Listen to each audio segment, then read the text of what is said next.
जय मसीह। जय मसीह के सभी भाई बहन को परमेश्वर पिता की नाम की महिमा हो। और एक बार सुबह के समय परमेश्वर की उपस्थिति में आकर प्रभु को स्तुति आराधना करने के लिए प्रभु ने हमारा जीवन में अवसर दिया है। ये बहुमूल्य अवसर है। भाई पौलुस के लिए भी धन्यवाद करता हूं।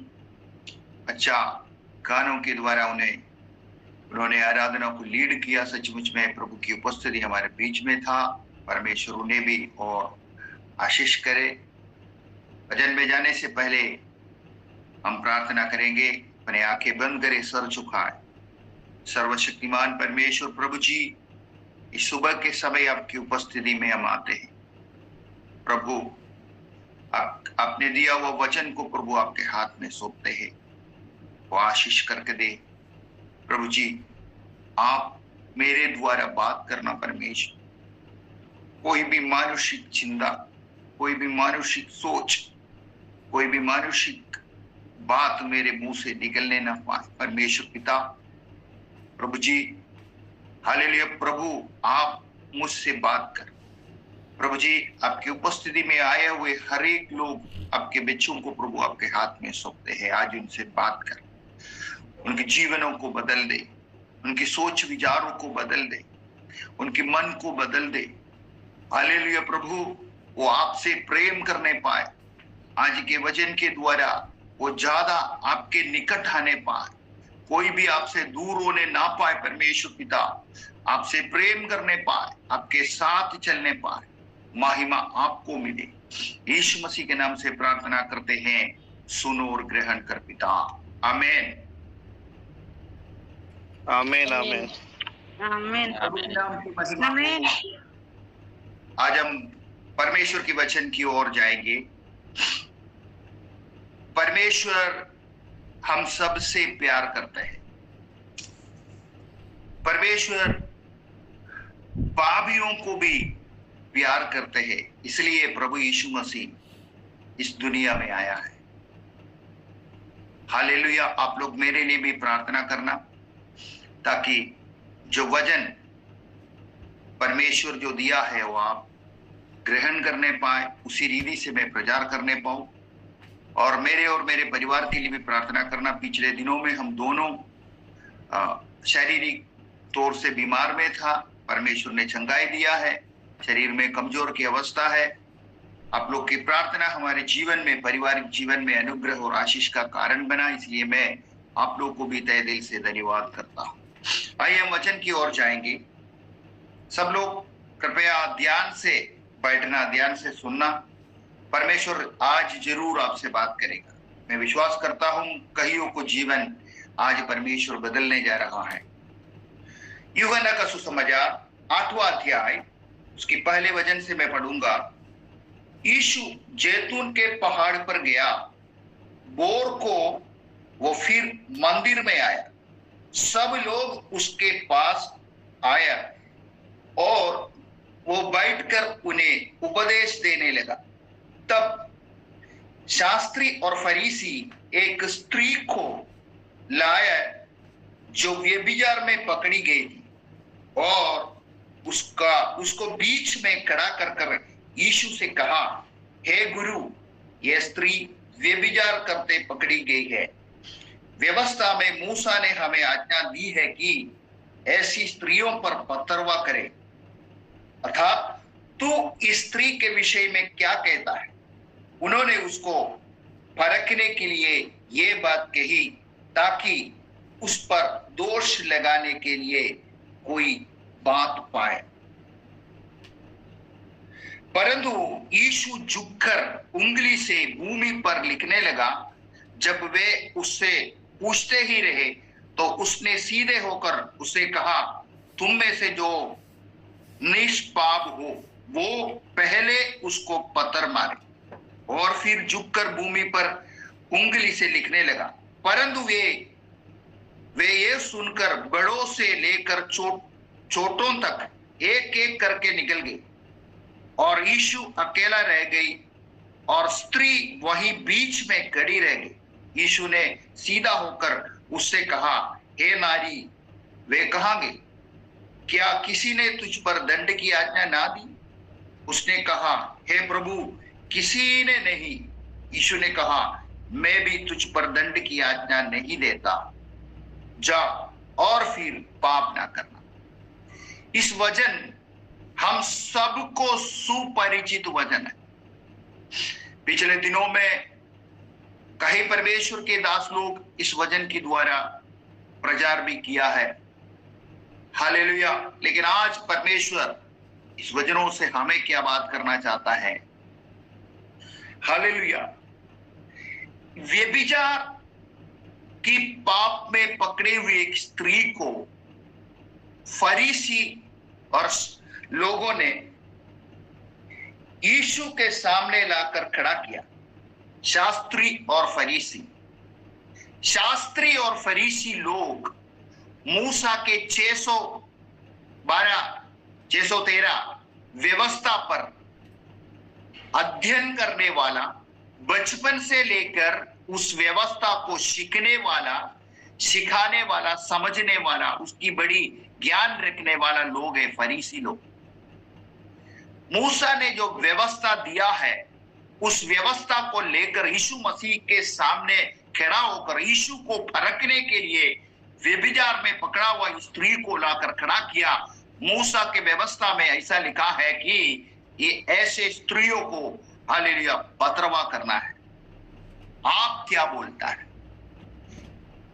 यह क्वेश्चन जरूर यीशु मसीह को फंसाने के लिए उन लोगों ने जरूर पूछा, लेकिन प्रभु ने, हालेलुया, उनको क्या जवाब दिया? तुम में निष्पाप हो, तुम्हारे अंदर कोई पाप नहीं हो, ऐसा व्यक्ति आकर इससे पहले पत्थर मारे। कोई नहीं मारा, स्त्री अकेला था। स्त्री को यीशु ने पूछा, क्या कोई तुम्हें दंड की आज्ञा नहीं दी? बोला, नहीं, मैं भी नहीं दे रहा हूं, जा और पाप ना करना, फिर पाप ना करना। हालेलुया। प्यारो, दो तरीके के पाप है। एक पाप प्रकट होने वाला पाप है, प्रकट होता है, हालेलुया। व्यभिचार है, दारू पीना है, गाली बोलना है, झगड़ा करना है, और मारामारी, खून हत्या करना, ये सब पाप प्रकट होता है, हालेलुया। कहीं ऐसा पाप भी है किसी को भी नहीं पता, हालेलुया। चुप से करने वाला पाप, यदि वो पाप दूसरा व्यक्ति देखता है तो वो प्रकट होता है, जब तक नहीं देखता वो प्रकट नहीं होता। यहां एक स्त्री को लेके आया, व्यभिचार की पाप में वो पकड़ी गई, लेकिन उसके साथ में व्यभिचार किया हुआ व्यक्ति कहां गए? नियम मूसा की व्यवस्था में यही लिखा है, हालेलुया। जब स्त्री को पकड़कर लेके आया, उसकी पाप लोगों के सामने प्रकट है।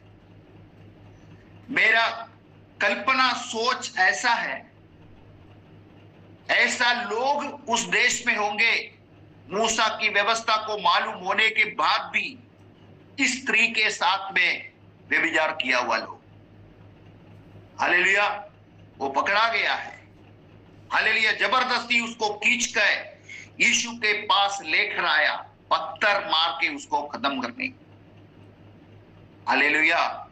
साथ में एक वचन में पढ़ना चाहता हूं, उसके बाद इसमें वापस आऊंगा। यूहन्ना का सुसमाचार 3 अध्याय, उसकी 16 वचन, सुपरिचित वचन है सबको, वो बिना देखे ही हमें पढ़ता है। क्योंकि परमेश्वर ने जगत से ऐसा प्रेम रखा कि उसने अपने एकलौता पुत्र दे दिया, ताकि जो कोई उस पर विश्वास करे वो नष्ट ना हो परंतु अनंत जीवन पाए। विश्वास करने वाला को एक आशा है, वो नष्ट नहीं होना, इसलिए प्रभु इस दुनिया में आया, हालेलुया। इसके नीचे और पढ़ेंगे, परमेश्वर ने अपने पुत्र को जगत में इसलिए नहीं भेजा कि जगत पर दंड की आज्ञा दे, परंतु इसलिए कि जगत उसके द्वारा उद्धार पाए। आमीन। यहां दो बात की उद्धार को हम देखते हैं यदि आप ध्यान से उसको पढ़ते हैं। हालेलुया। जो उस पर विश्वास करेगा वो नष्ट ना हो, वो अनंत काल का जीवन पाए। जब यीशु को प्रभु ने दुनिया में भेजा जगत को दंड देने के लिए नहीं, उसको दंड की आज्ञा से बचाने के लिए। हालेलुया। और वहां इस दुनिया से परमेश्वर ने प्रेम किया है। और एक बार पढ़ेंगे, क्योंकि परमेश्वर ने जगत से प्रेम रखा। जब हम पाप में थे, अंधकार में थे, कीचड़ में थे, पाप की बंधन में थे, उसी समय परमेश्वर ने मुझे और आपको प्रेम किया है। हालेलुया। हमारे लिए उनका एकलौता पुत्र प्रभु को भेजा है। जो कोई इस पर विश्वास करे वो नष्ट ना हो परंतु अनंत जीवन पाए। परमेश्वर ने अपने पुत्र को जगत में इसलिए नहीं भेजा कि जगत पर दंड की आज्ञा दे, परंतु इसलिए कि जगत उसके द्वारा उद्धार पाए। जो उस पर विश्वास करता है उस पर दंड की आज्ञा नहीं होती, परंतु जो विश्वास नहीं करता वो दोषी ठहर चुका है। यह स्थिति ऐसा नहीं है। यह स्त्री व्यभिचार के पाप में पकड़ाने के बाद वहीं से बचकर आकर यीशु मसीह के पैर में नहीं गिरा, पाप की क्षमा के लिए प्रभु मुझे बचाओ। लोग उनको पकड़ कर लेके आया, मूसा की व्यवस्था को सामने रखकर उस व्यवस्था के अनुसार स्त्री को मार डालने के लिए, पथरवाह करने के लिए लेकर आया है। हालेलुया। वहां इस वचन परमेश्वर की जो प्रेम यूहन्ना 3:16 में, हालेलुया, उस प्रेम वहां यीशु मसीह प्रकट करता है कि हालेलुया जो कोई उसके पास ये पाप की क्षमा पाने के लिए नहीं आया, हालेलुया, बाय मिस्टेक स्त्री यीशु का सामने है। अभी वो नहीं चाहता है, वो नहीं चाहता था कि यीशु के पास मैं जाऊं, लेकिन लोग उसको पकड़ कर लेकर आए। हालेलुया। सचमुच में उस स्त्री को परमेश्वर बचाना चाहता था। हालेलुया। लोग उसको पत्थर मार के नाश करना चाहता था, खत्म करना चाहता था, उसकी जीवन को मिटाना चाहता था, लेकिन यीशु उसको बचाना चाहता। प्यारो, यीशु का इस प्रेम मुझे और आपको कई साल पहले ढूंढ कर आया। मैं और आप जब पाप में थे। हालेलुया। यदि उस प्रेम मेरे और आपको जीवन को ढूंढ कर नहीं आता, यीशु का उस प्रेम मेरे और आपके जीवन में नहीं आता, आज भी हम उस पाप में होंगे। हालेलुया। हम में से कई लोग व्यभिचार करने वाला, कई लोग हालेलुया दारू पीने वाला, कई लोग चोरी करने वाला। हालेलुया। हम ये व्यभिचार और हत्या, ये सब पाप को थोड़ा ऊंचा लेवल के पाप माना जाता है। पुराना समय में परमेश्वर की व्यवस्था पर भी ऐसा ही था। छोटे छोटे पापों के लिए छोटे छोटे बलिदान, बड़े पापों के लिए बड़े बड़े वस्तु जंतु जानवर की बलि करना प्रभु की वेदी में। हमारी भारत की संविधान में भी ऐसा लिखा है, ऐसा है कि छोटे छोटे पाप करने वालों को छोटे छोटे सजा, बड़े बड़े पाप करने वालों को फांसी तक का सजा है। लेकिन परमेश्वर की वचन में क्या लिखा है? पाप की वेदन मृत्यु है। वहां छोटे नहीं बड़े नहीं, यदि पाप है, हालेलुया, उसकी वेतन क्या है? मृत्यु। पाप क्या है? झूठ बोलना पाप है, व्यभिचार करना भी पाप है। हालेलुया। भाई के साथ मन में ईर्ष्या रखना पाप है, हत्या करना भी पाप है। हालेलुया। झगड़ा करना पाप है। हालेलुया। दूसरे के घर और गाड़ी वस्तुओं के ऊपर लालच करना भी पाप है। यहां परमेश्वर की वचन में, ये नया नियम में छोटा बड़ा पाप का हिसाब नहीं है। पाप की मजदूरी मृत्यु है। इस मृत्यु से मुझे और आपको बचाने के लिए यीशु मसीह 2025 साल पहले इस दुनिया में आया। हमारी जीवन काल में उस परमेश्वर की प्रेम मुझे और आपको ढूंढ कर आया। परमेश्वर की पुत्र यीशु का लहू से, हालेलुया, उस मृत्यु की दंड से मुझे और आपको परमेश्वर ने बचा कर रखा जाए। आज हम पवित्र हैं। हालेलुया। स्त्री को भी यीशु ने दंड की आज्ञा नहीं दिया। क्यों नहीं दिया? हालेलुया। प्रभु यीशु प्यार करता है, जगत से प्यार करता है। हालेलुया। हालेलुया। मनुष्य, हालेलुया, पिछले समय में मैं और आप किया हुआ पापों को आज के समय में भी, हालेलुया, कहीं अन्य लोगों के पास बोलकर हमारी, हालेलुया, निंदा करता होगा। वो लोग अपने मन में मजा लेते होंगे, ले ये व्यभिचार करने वाला व्यक्ति था, इसकी पत्नी ऐसे थे, इसकी पति ऐसे थे, इसकी बच्चा ऐसे थे, ऐसे ऐसे कर कर आज भी मुझे और आपको देखकर दूसरे लोग बोलते होंगे। हालेलुया। एक वचन अब मैं आपको पढ़ाता हूं, रोमियो की पुस्तक में 4 अध्याय उसकी 7 और 8 वचन। धन्य है वे जिनके अधर्म क्षमा हुआ और जिनके पाप टापे गए हैं। धन्य है वो मनुष्य जिससे परमेश्वर पापी ना ठहराया। हेलो, आज मुझे और आपको परमेश्वर ने उस पाप की अवस्था में से बुलाकर, हालेलुया, पवित्र लोगों को झुंड में खड़ा किया। हमारे पिछले समय की पापों को परमेश्वर ने ढांप दिया। हालेलुया। मुझे और आपको परमेश्वर ने पापी नहीं ठहराया। यदि मुझे और आपको परमेश्वर ने पापी ठहराया होता, हमारी स्थिति क्या था? मूसा ने एक मिस्रीम को मारकर रेती के अंदर मरुभूमि में गाड़ दिया। मूसा की पाप को परमेश्वर ने मूसा को पापी नहीं ठहराया। उसके बाद मूसा को परमेश्वर ने बुलाया सारे इस्राएलियों को वहां से निकालने के लिए। हालेलुया। धन्य है वो मनुष्य जिससे परमेश्वर ने पापी नहीं ठहराया।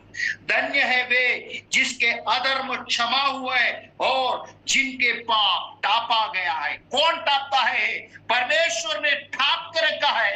हमारी पापों को परमेश्वर ने समुद्र की गहराइयों के ओर डाल दिया ताकि वो वापस याद ना करने पाए। हालेलुया। हालेलुया। सोदेम और गोमेरे को लोगों की पाप क्षमा नहीं किया परमेश्वर ने। मृत्यु के गड्ढा में, सत्यानाश की गड्ढा में उसको उतारा। एक ही बोर के समय आकाश से आग गिरा, भस्म हो गई। लेकिन निनवे के लोगों को याद करो। निनवे के लोगों को परमेश्वर ने अपने दास योना को भेजा तो उसको समझा, तेरे बातों में, तेरे वचन से वो मन फिराएगा, मैं उनको बचाऊंगा। निनवे की लोगों को परमेश्वर ने पापी नहीं ठहराया, उसकी पाप को क्षमा किया है। हालेलुया। मेरे और आपकी पाप को परमेश्वर ने ढांप दिया। हालेलुया। मुझे और आपको परमेश्वर ने पापी नहीं ठहराया।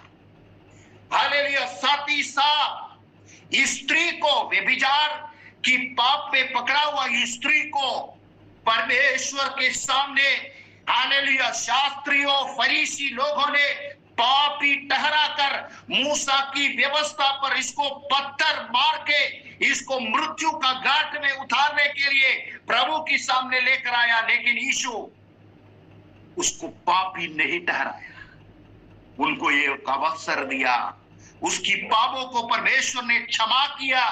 उस लेडी को, उस स्त्री को परमेश्वर ने क्या बोला, मैं भी तुझ पर दंड की आज्ञा नहीं देता और फिर पाप न कर। उसकी पाप को परमेश्वर ने क्षमा किया है। हालेलुया। परमेश्वर ने उनको पापी नहीं ठहराया। प्यारों, हालेलुया। दुनिया के लोग मेरे और आपके विषय में कुछ भी बोले। और एक वचन में आपको पढ़ाना चाहूंगा, रोमियो की पत्री 8वां अध्याय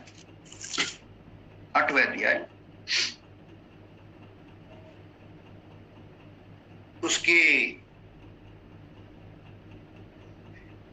23। परमेश्वर की चुने हुओं पर दोष कौन लगाएगा? परमेश्वर ही है जो उनको धर्मी ठहराने वाला है। फिर कौन है जो दंड की आज्ञा देगा?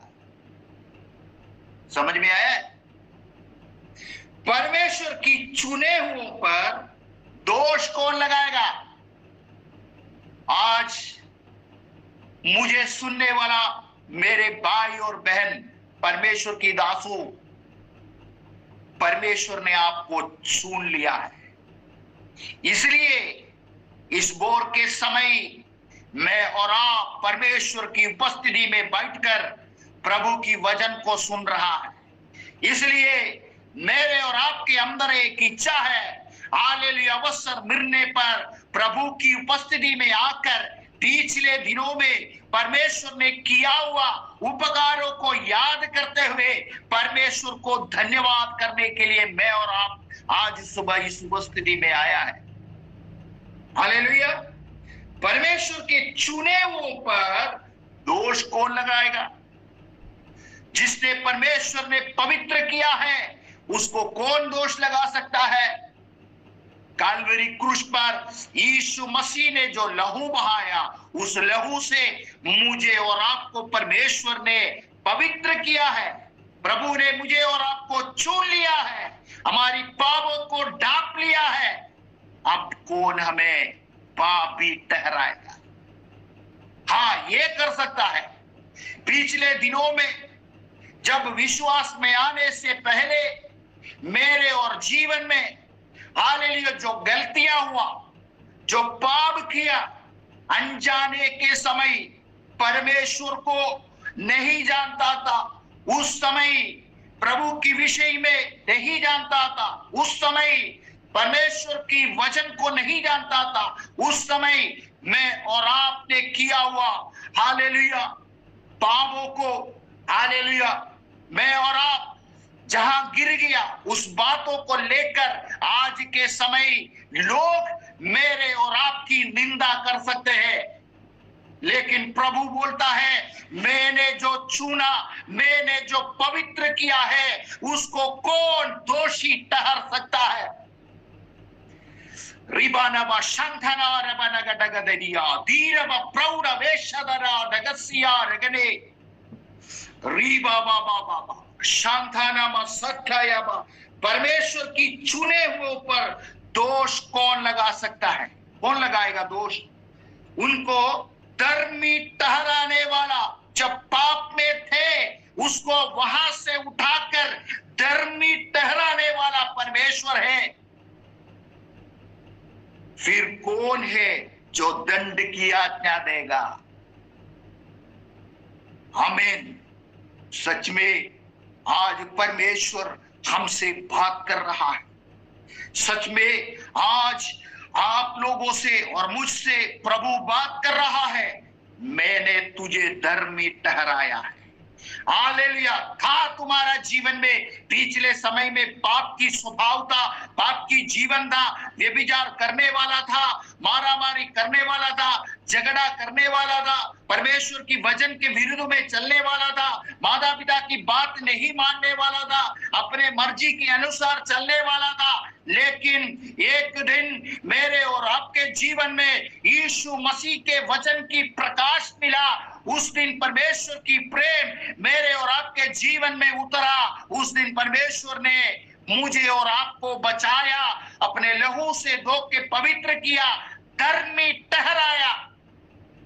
अब कौन मुझे और आपको दोष लगा सकता है? और एक बार उस वचन में पढ़ना चाहता हूं, परमेश्वर के चुने हुओं पर दोष कौन लगाएगा?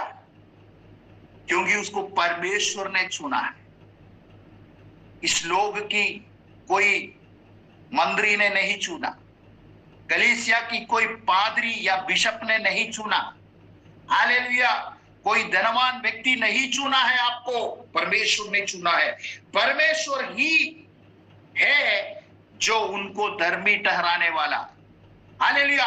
लोग आज भी बोलते होंगे वो व्यभिचार में था, हालेलुया, नहीं है तो वो किसी को मारा था, हालेलुया, नहीं ऐसे गंदे पाप में पड़े थे, हालेलुया। लोग मुझे और आपको देखकर हमारी निंदा करते होंगे, मजाक उड़ाते होंगे, लेकिन ये वचन आपकी हृदय में, हालेलुया, बना के रखना, हृदय के अंदर रखना। ऐसा परिस्थिति आपके जीवन में आने के समय इस वचन को याद रखना, परमेश्वर के चुने हुओं पर दोष कौन लगाएगा? परमेश्वर ही है जो उनको धर्मी ठहराने वाला। फिर कौन जो है दंड की आज्ञा उसको दे सकता है? हालेलुया। प्यारो, आपको परमेश्वर ने चुन लिया है आपकी जीवन की यात्रा में, हालेलुया। ऐसा एक प्रत्येक दिन में परमेश्वर आपको बचा लिया, आपको प्रेम किया, हालेलुया। प्रभु ने आपको धर्मी ठहरा कर रखा है। अब इस दुनिया में कोई भी व्यक्ति आप पापी है बोलने से कार्य नहीं चलेगा, लेकिन परमेश्वर ने आपको धर्मी ठहरा।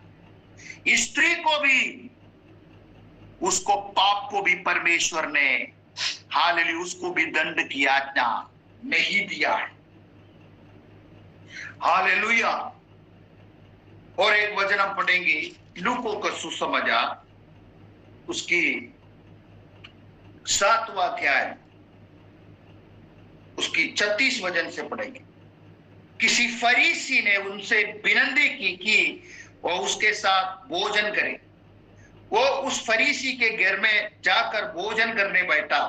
उस नगर की एक पापिनी स्त्री ये जानकर कि वो फरीसी के घर में भोजन करने बैठा है, संगमरमर के पात्र में इत्र लाई और उसके पांवों के पास पीछे खड़ी होकर रोती हुई उसके पांवों को आंसुओं से भिगोने और अपने सिर के बालों से पोंछने लगी और उसके पांव बार बार चूम कर उन पर इत्र मला।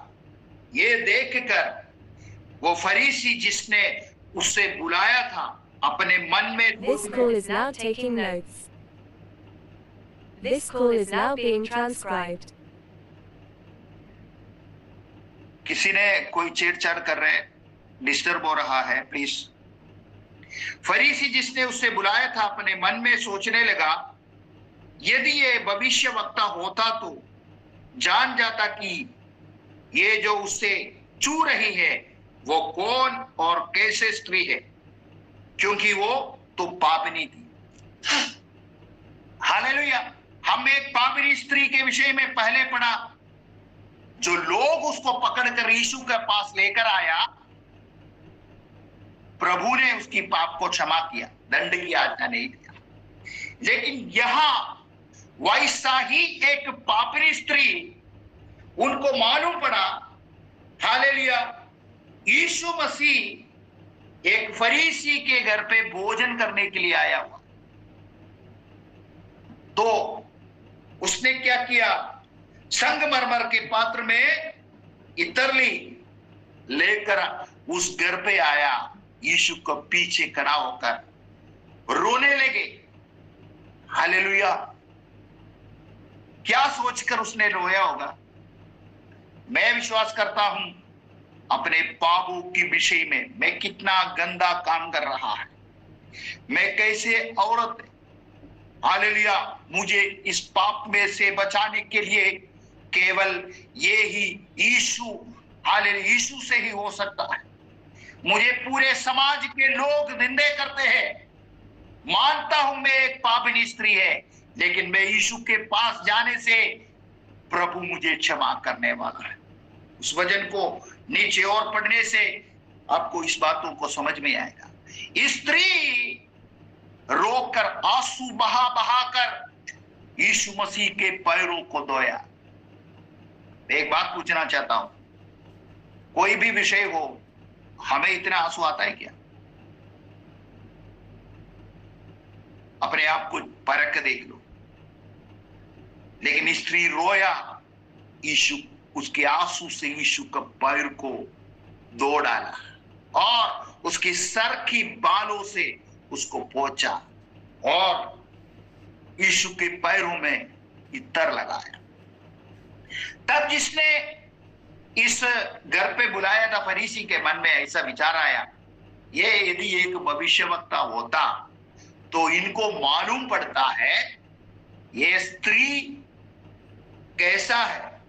यदि ये भविष्यवक्ता होता तो जान जाता कि जो उसे छू रही है वो कौन और कैसे स्त्री। प्यारो, प्रभु यीशु मसीह को जानने के बाद, उद्धार की अवस्था में आने के बाद हम कलीसियाओं में जाते हैं परमेश्वर को आराधना करने के लिए।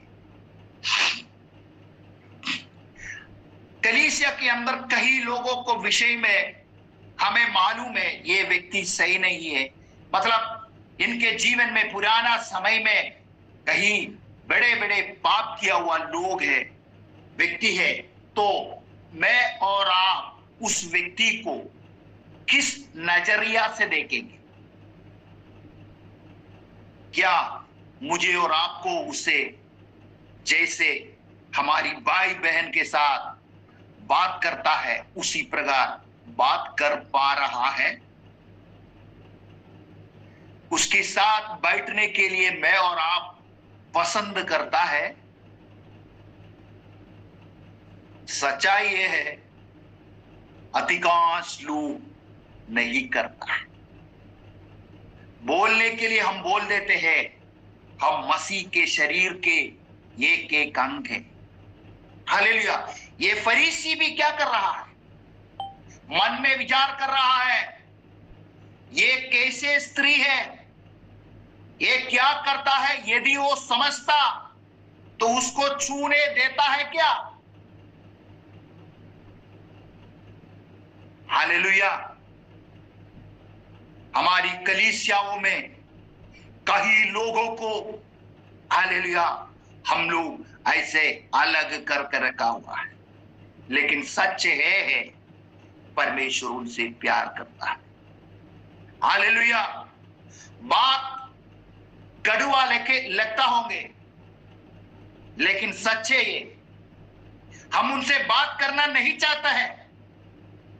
किसी के घर के अंदर झगड़ा है, ये घर के अंदर झगड़ा करने वाला लोग है, इससे दूर रहो। ऐसे हमारी मन की अंदर की भावना है, लेकिन कोई भी ऐसा नहीं चाहता है उसके पास जाकर थोड़ा से बैठे, उससे बात करे। हालेलुया। क्या है तुम्हारे जीवन में प्रॉब्लम? ऐसा नहीं चलना है। उसको समझाने के लिए कोई नहीं जाता। हालेलुया।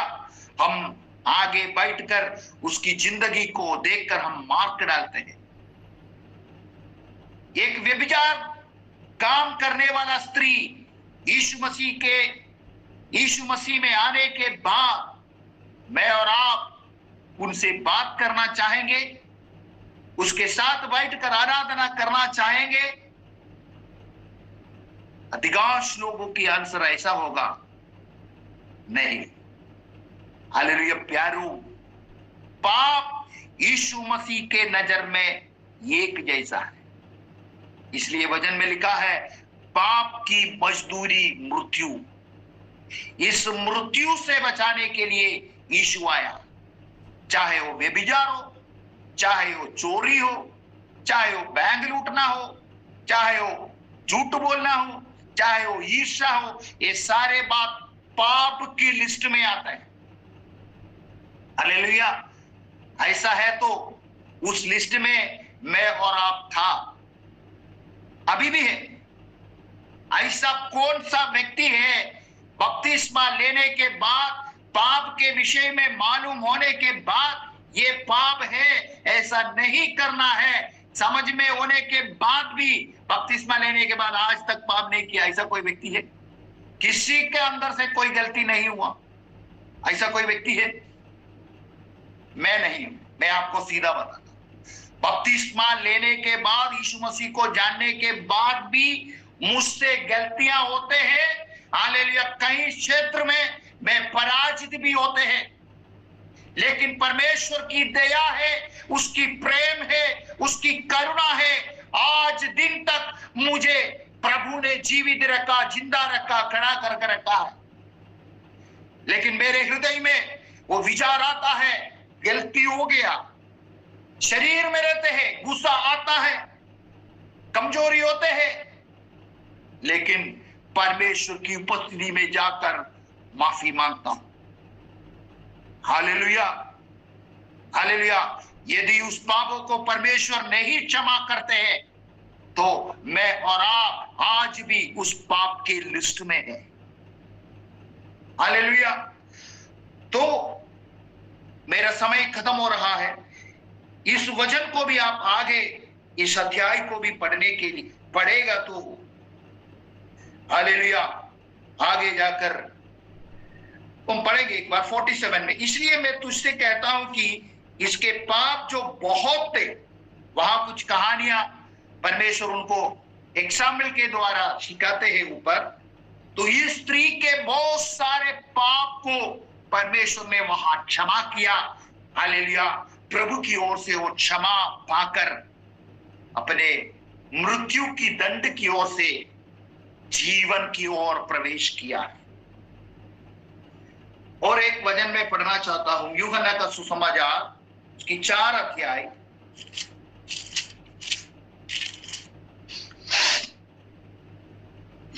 5 से लेके मैं पढ़ना चाहता हूं, 4 से। वो यहूदिया को छोड़कर फिर गलील को चला, यीशु मसीह, और उसको सामरिया से होकर जाना अवश्य था। इसलिए वो सुखार नामक सामरिया के एक नगर में आया जो उस भूमि के पास है जिसके याकूब ने अपने पुत्र यूसुफ को दिया था, और याकूब का कुआं भी वही था। यीशु मार्ग का थका हुआ था, उस कुआं पर यूं ही बैठ गया। ये बात 6ठे घंटे के लगभग हुई। इतने में एक सामरी स्त्री जल भरने आई। यीशु ने उससे कहा, मुझसे पानी पिला। ये भी बात हमें सबको मालूम है। मेरे पास समय नहीं है, इसलिए मैं उसको आगे पढ़ाना नहीं चाहता। यहूदियों को सामरिया से कोई भी संबंध नहीं रख सकते, लेकिन गलील की ओर जाना था यीशु मसीह, इसलिए उस सामरिया को, वो गांव से, सामरिया से होकर जाना अवश्य था गलील में पहुंचने के।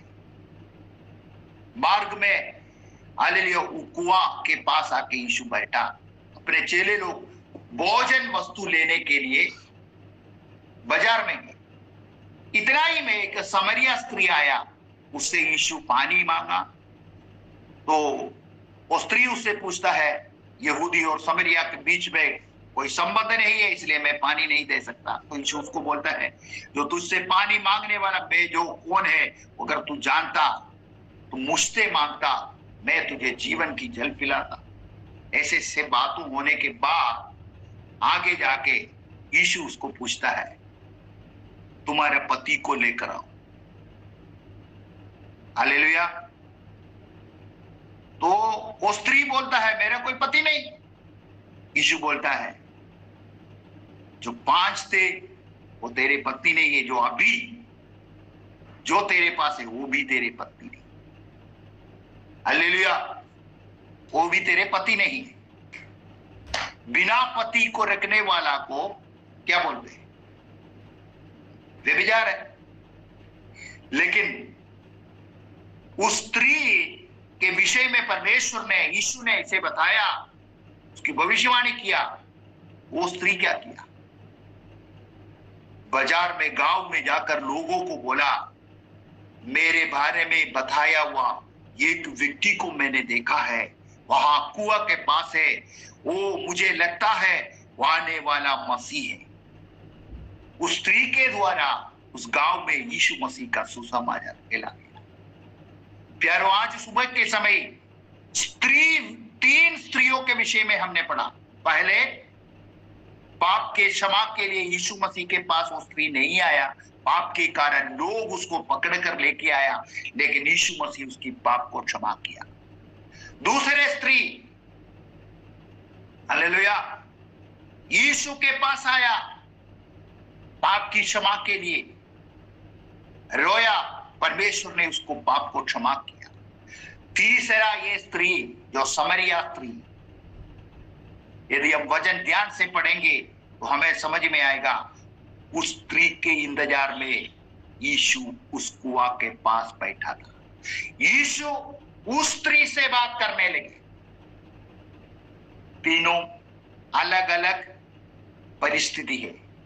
एक यीशु के पास नहीं आना चाहता था, लोग लेके आया।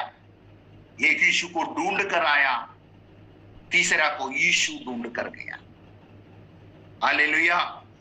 परमेश्वर पापियों से प्यार करता है। मुझे और आपसे परमेश्वर प्यार करता है।